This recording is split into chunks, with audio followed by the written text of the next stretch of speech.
Syrian regime toppled. Another country in the West Asia gets democracy.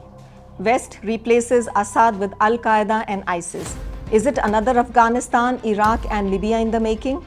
After more than a decade of war, fueled by foreign powers, the government of Syria has officially been overthrown.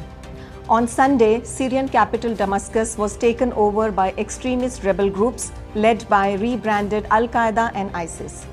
The removal of Bashar-Al Assad makes a turning point, a major victory for the US and Israel, but also a devastating loss for Syria and its allies.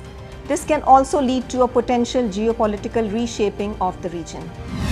The rate at which the downfall of Syria took place has more questions than answers.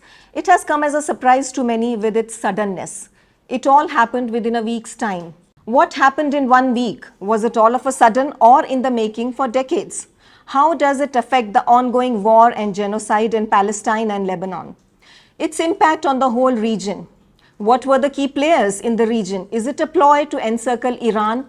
Is it all about oil? To understand this issue further, we have with us political observer on geopolitics and international affairs, Bharath Hebbal. Welcome, Bharath. Could you take us through the chronology of events? What happened in the last 1 week? What happened that made it so easy for rebel forces to take over power within 1 week?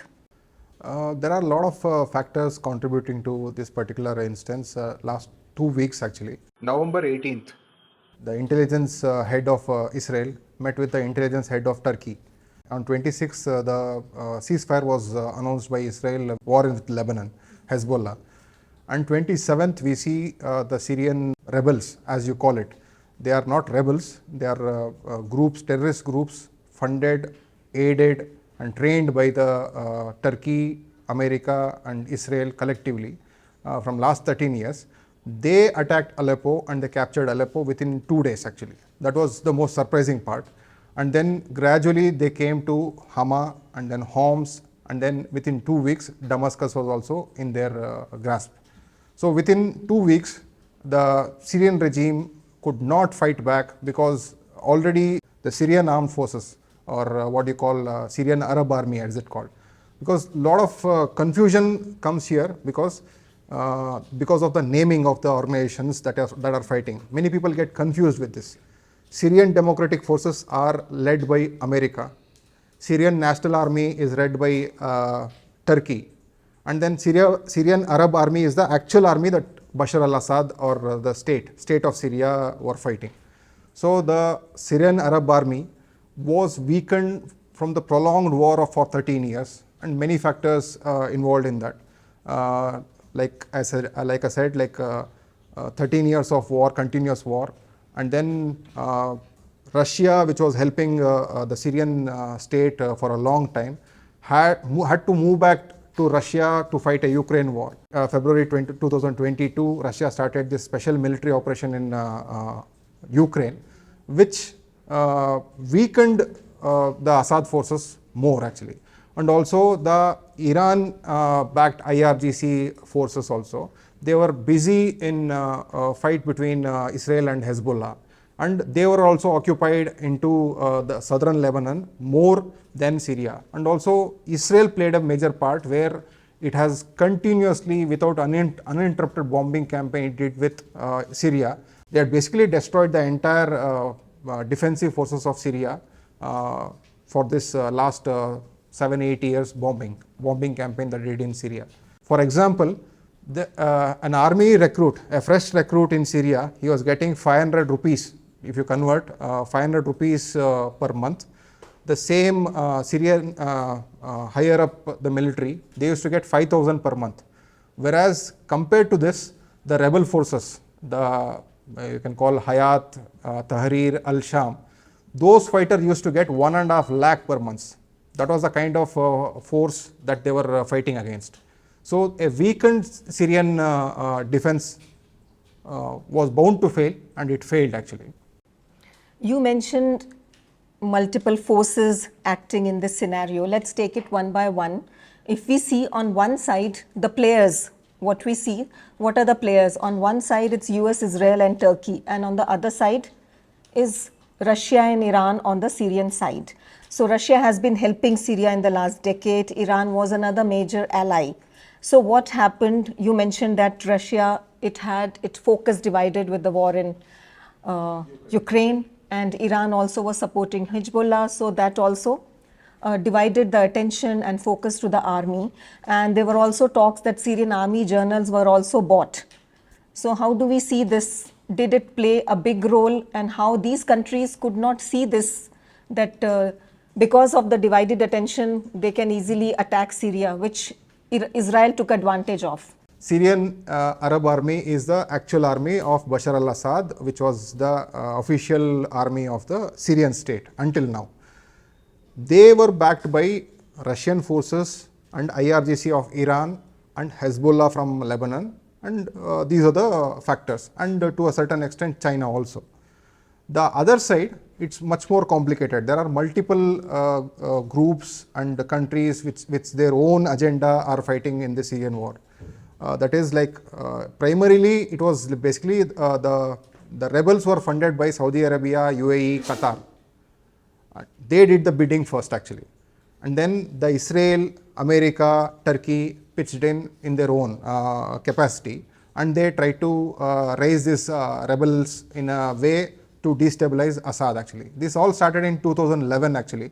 Since 2011, there are multiple groups and organizations who are fighting against each other and also against Assad, and then to and fro. This has been happening, and the conflict basically froze around 2017 and 2018 when President Putin met with Erdogan of Turkey, and they froze the conflict. But during the freezing of the conflict, there are three regions that Syria lost actually.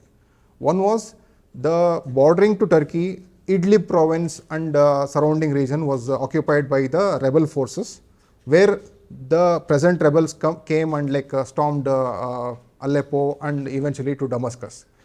And the other side of the Kurdish, this is a contradiction. There are three competing forces here. One is Israel, which wants to create its own extension of Israel, or Greater Israel project, and other Erdogan is cherishing, or he's dreaming about bringing the Ottoman Empire back to Turkey, or Turkey he thinks is a Ottoman Empire. He wants to be the Sultan of the Ottoman Empire. And America, which has been supporting Kurdish forces, Syrian Democratic Forces that is, they occupied the oil-rich region in the northeast actually. So all these factors contributed to what you said. So on one side there is US, Israel and Turkey. Turkey is a NATO affiliated nation. And to clarify further, what is in it for US and Israel? Is it another regime change operation as we have seen in the past years? Actually, the culprit, Professor Jeffrey Sachs pointed out, the architect of this destabilization in the Middle East is Netanyahu. Benjamin Netanyahu is the current president or prime minister of Israel. He planned this in 1995 itself. There is a book written by Benjamin Netanyahu where he says these are terrorist states where Israel has to counter them along with the West. And the names of the countries that he had recommended to be taken out was the former Soviet Union republics and Syria, Libya, Yemen, Somalia, Sudan, 7 countries. The same was reiterated by Wesley Clark, who was a commander of NATO in Europe. He in his book actually says 7 countries to be bombed in 5 years. That will take out 7 countries in 5 years. This is just after 9/11, 2003, or when they had attacked Iraq and they were hunting for Saddam Hussein. He writes in that book, it was already decided these countries should be taken out. So it is like the democracy or dictatorship, the terminologies that is used to justify these unjust wars is just a smoke screen beyond the regional hegemon Israel that is fighting actually. What Israel is doing in the region surrounding Israel is a Greater Israel project where the left of Euphrates River and Jordan and part of Saudi Arabia and part of Egypt will be part of this Greater Israel project that they are dreaming of. So to think naively about democracy, dictatorship, that was the cause of the fight, is actually a little problematic. We also see Israel is bombing, since this toppling of the government happened, Israel has been bombing the border regions of Syria and its military establishment as well. So we can see it as on the larger chessboard of Middle East. It is like another taking away of one by one countries and to have more control over the region. No, they have already expanded to almost 25-30 kilometers north of Golan Heights. Golan Heights they had taken during 1967 Six-Day War. In fact, the commander of Hayat Tahrir al Sham, Golani, Abu Muhammad Golani, his ancestors or his grandfather was from this Golan Heights, who was displaced from the Golan Heights, and they have expanded to Mount Heron, which is 30 kilometers to Damascus. So eventually they will take over the Syrian part. Netanyahu is already threatening the rebels, saying that if you threaten Israel, there will be consequences to pay, and the consequences is part of the Greater Israel project. So the commander of Hayat Tahrir al Sham, Muhammad Golani, has also mentioned that their enemy is not Israel, their enemy is Iran and Hezbollah. And they have also they have also said in their speeches that now they are going to have free market economy in Syria. So what do we understand from this? It's a very complicated history reading Abu Muhammad al-Golani, or Golani as you call. He comes across as someone who went to Saudi states, and then he was imprisoned in Iraq fighting against US.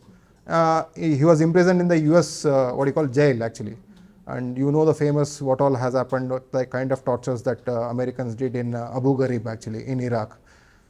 So we don't know exactly which prison he was in, but he was recruited there as an Al-Qaeda operative, which eventually created ISIS in Iraq.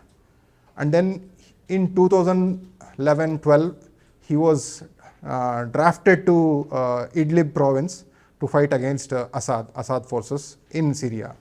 So when he says that we are free market economy and many things, if you see his progression, there is a clear progression. His organization, he has jumped organizations, he has changed organizations in many times.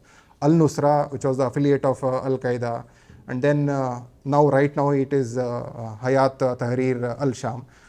And he has jumped 2 and 4 to many organizations, and he himself is trying to pitch as a moderate rebel that generally the West calls them actually. Whoever is whoever is helping them, they call moderates, even though they have a history of beheading. Yeah, even though they have a history of beheading. There is a clear history of Al-Nusra and ISIS affiliated organizations where they have beheading has happened and many other things horrible things has happened. Mass massacres they have committed. The West is trying to pitch Golani as a moderate rebel now. If you see his transition, initially he was wearing kind of Al-Zaman Al-Zuhari kind of clothes, Islamic clothing, and then he changed to something else. Now he is exactly dressing like Zelensky of Ukraine. So that's how the PR, that's how the PR of the West works actually. Now he is trying to project himself as a moderate person who can lead Syria. The organizations or the forces that are fighting, who fought and who toppled Assad regime, they have a lot of contradictions within themselves. So right now Syria is broke. As I said, Syria is like it is not whether the oil fields will be returned to Syria for their revenue generation, and what is the role of Turkey, what is the role of Israel, what is the role of US and Kurdistan. All this will come to forefront. I think Syria will be destabilized even further in the coming days, unless something drastically or only a miracle can save Syria right now. This moderate face that Muhammad Jolani is trying to portray, since the takeover of Syrian regime, there have been summary execution last few days we have seen, and really graphic pictures that we cannot show. So this moderate facade is already starting to come off. And will it be of any danger to the plural society of Syria? There are Christians, there are different sects of Islam, people who are there. So how do we see, will there be more fleeing of people? More refugee crisis is going to increase after this. How do we see that? See, Syria has a population of 2.2 crore population. Before the war, I'm talking about before the war, it had a population of 2.2 crores, where 70 to 74% were Sunni population, and close to 13 to 14% were the Shias. Alawites are there, Kurds are there, Druze are there, Christian 10% population is there. All these things will be threatened. When the civil war broke out in Syria, it is these rebels which killed Druze or religious minorities in Syria. It was Assad. They say Assad was a dictator and all those things. Maybe he was a dictator, but he had the social fabric from last 50 years intact. There was not much of internal strife. Now all these things have come to forefront. As you rightly said, black flags are symbolic to ISIS actually. In a different way, they are being waved in Damascus, Aleppo, and major cities of Syria. And religious minorities of Alawites, Assad, for example, is an Alawite. And they have been threatened, and all his members or administrative members have been killed brutally in broad daylight actually. In Hama, they are carrying out mass massacres of hanging from the streets. So all these things will fuel the conflict even more. There will be a lot of migration from Syria to the neighboring countries. That entire region will be again in conflict. The America is kind of sowing this chaos from last 2 to 3 decades across Middle East, and all because of oil, the oil-rich Saudi states. For example, people say Bashar-Al Assad was a dictator. Isn't Abdullah of Jordan dictator? Is it the Mohammed bin Zayed of UAE not a dictator? Mohammed bin Salman is not a dictator. All are same, but then who is closer to your point of view or your interest in that region matters. And Assad broke away from that region because there are two theories that are being speculated. One is a oil pipeline that Qatar wanted through Syria to Europe, and Assad opposed that oil pipeline and he supported the Iran pipeline to Europe. So that's one of the main reasons of projecting Assad as a dictator, and then brutal civil war that took place from last 13 years. So we spoke about major players that came out in this conflict. What about Palestine now? We see a genocide is already going on. Israel is daily bombing and killing civilians in Palestine. It has already razed down Gaza, and probably the same fate awaits West Bank. Being a neighboring country, Iran, Palestine, Iraq, Israel, how do we see now? Will there be any more help if they weaken the neighboring countries or take control over neighboring countries? Will it make it even easier for Israel to have further control of the Palestinian territories? Palestine, Hezbollah, and especially Iran are the temporary losers in this current scheme of things actually, of toppling of Syrian government. That's because it will have a long-term consequences on who is your ally, who is not actually. I think in this, the biggest betrayal that has been done for the people of Palestine and Hezbollah or that region is done by Erdogan of Turkey. Yeah, he has his ambitions to become a sultan of Ottoman Empire, modern Ottoman Empire. He has basically betrayed Palestinian people and people of Lebanon and people of Iran and also Russia, because he was the one who promised in 2017-18 with Putin that Idlib, or like there should be a peaceful settlement of the Syrian conflict without much violence. And he, once saw an opportunity that I can expand, he has used his immense power to topple Assad government. And I think he'll go down in history or the Middle East history as a betrayer rather than sultan or whatever he is dreaming of. You talk about Turkey in this sense. There is a general misconception that in the whole Middle East region, it is all religious conflict. When it comes to Iran, Iraq, Israel, the Israel-Palestine is portrayed in mainstream media as a religious conflict, Islam and Judaism, or among now with Syria, it's been called it's Shia-Sunni conflict. So in that way, then, and also there's a talk of Muslim brotherhood and pan-Islamism.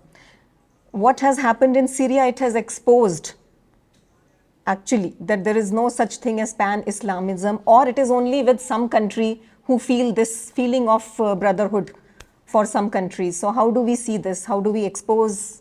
Bashar-Al Assad and his father Hafiz al Assad, they come from a history of Ba'athist party, and over a period of time Ba'athist parties were known for corruption, including Saddam Hussein was part of the Ba'athist party itself, and there is no doubt in that they were like corrupt and all those thing was there, but they led their country in a pluralistic way that like it was not like as yesterday the Justice Minister of Syria, the interim government Justice Minister has said no woman can be a judge in Syria, modern Syria, and all judges, women judges who are overseeing cases in Syria should resign immediately and they should not be judges. This is what they have said.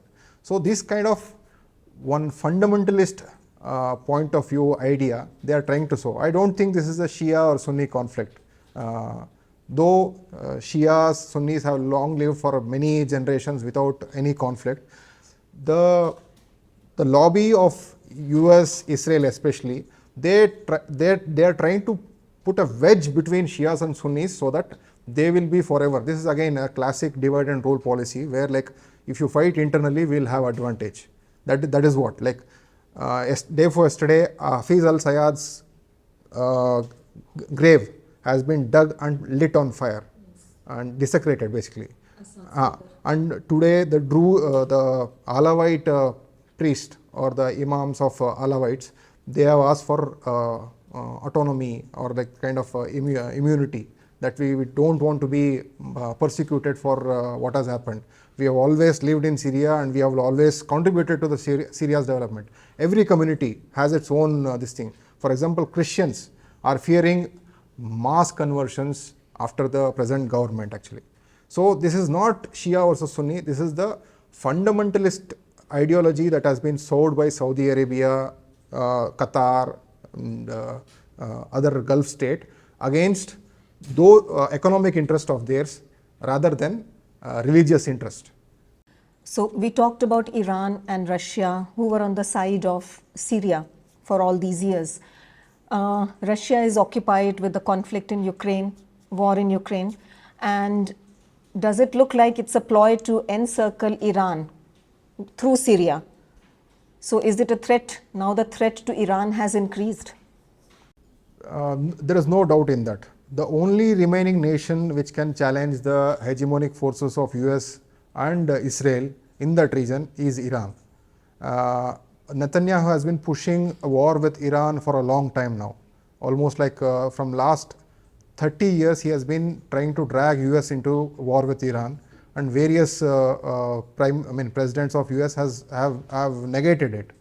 Right now I think he'll be emboldened even more to encircle Iran.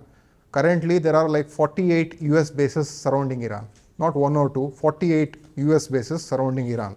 But Iran has its own kind of dynamics which will be difficult to kind of topple Iranian regime. They are also trying to change regime in Iran, that's another point of view.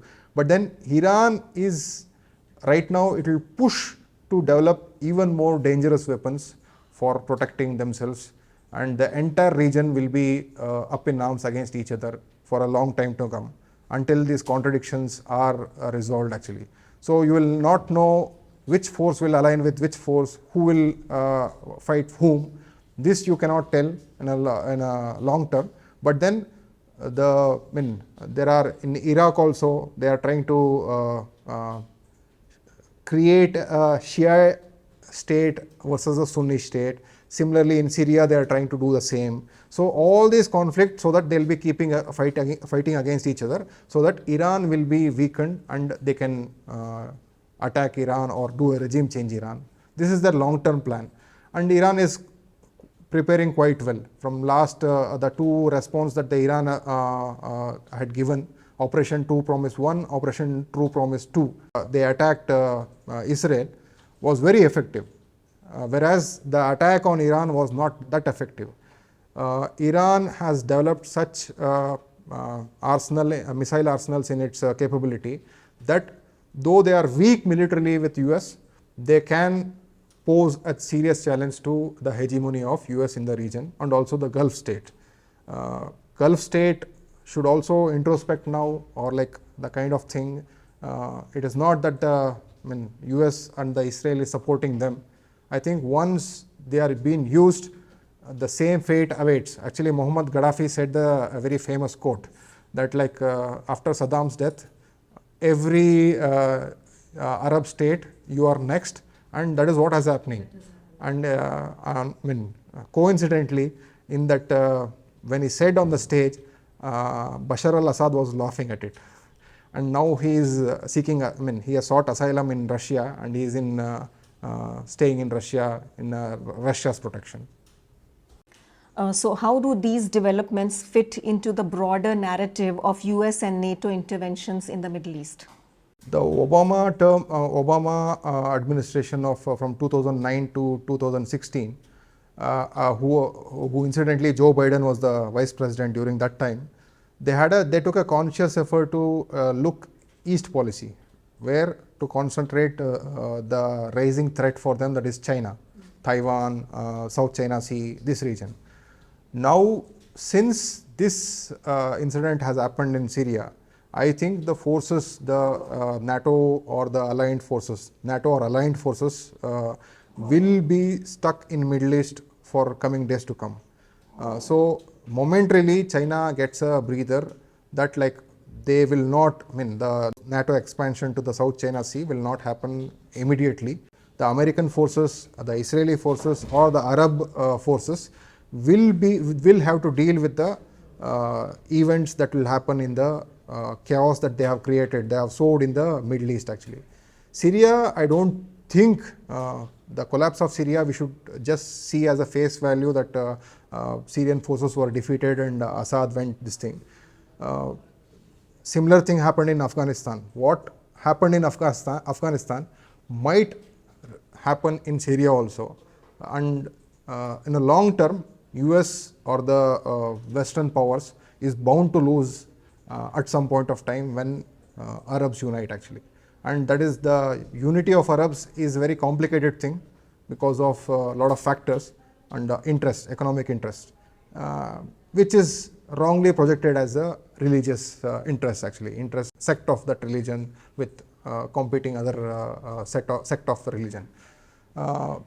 For now, Russia, we don't know yet whether a deal was brokered between Russia and all these forces who are involved in this conflict, but there is no concrete proof to it.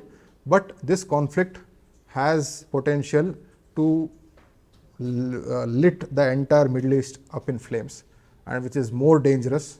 Once Iran will also be encircled, which I said is already encircled. There are 48 US bases surrounding Iran. If Iran starts feeling threatened, we never know what is going to happen in the Middle East, whether the present state that is drawn by the colonial masters, whether it will remain the same or some other changes will happen in the Middle East. Already the maps are being redrawn. Yes. To understand this conflict, there are many factors in this actually. Like from 2011 to 2015, the Gulf state, especially Qatar and Saudi Arabia, pumped in huge amounts of weapons and logistics to fight in Syria and supporting the Syrian rebels. That is the ISIS and the Al-Qaeda forces. Similarly, they funded many people. Many people think the normal Syrians are fighting against the Assad forces, but that is also not true. That is partly true. Genuine aspirations of the Syrians, unemployment, price rise, all those things, they had problems, But then it was fueled by lot of foreign fighters in Syria. Currently whoever are fighting in Syria, almost 30 to 40% are foreign fighters who come from Turkmenistan, Uyghur Muslims from eastern part of China, and like there are close to 1 lakh people fighting against Assad from outside rather than inside Syria. There is a ample evidence of how many fighters are from each country actually. There are videos also. So there are like from Europe, some people are coming and fighting. Like similarly, these are hybrid wars. I can call it as hybrid wars. In Ukraine also, it is not the Ukrainians alone who are fighting against the Russia, and it is not Russians alone fighting against the Ukrainians. It is becoming more and more hybrid. For example, many European country fighters are fighting for Ukraine against Russia. Similarly, there are many other countries, including Indians, are fighting Russian war against Ukrainians. So these multi-layered conflicts and hybrid conflicts is difficult to resolve in a long term, especially when we have a nuclear age where like each country is armed to the teeth, that they can use nuclear weapons as and when they see fit, again if there is a threat against them. So it is becoming more and more complicated. The Syrian conflict is not just a regional struggle but a symbol of global power dynamics. As the world watches, the question remains. We are already facing a humanitarian crisis with the genocide in Palestine. Now, with the conflict in Syria, we are facing an extremely bleak scenario. This is Swati signing off from edina.com. ಮತ್ತಷ್ಟು ವಿಶೇಷ ವಿಡಿಯೋಗಳನ್ನು ನೋಡಲು ಮತ್ತು ಹೊಸ ವಿಡಿಯೋಗಳ ಬಗ್ಗೆ ತಿಳಿಯಲು edina.com YouTube channel subscribe ಮಾಡಿ ಮತ್ತು ಬೆಲ್ ಐಕಾನ್ ಕ್ಲಿಕ್ ಮಾಡಿ.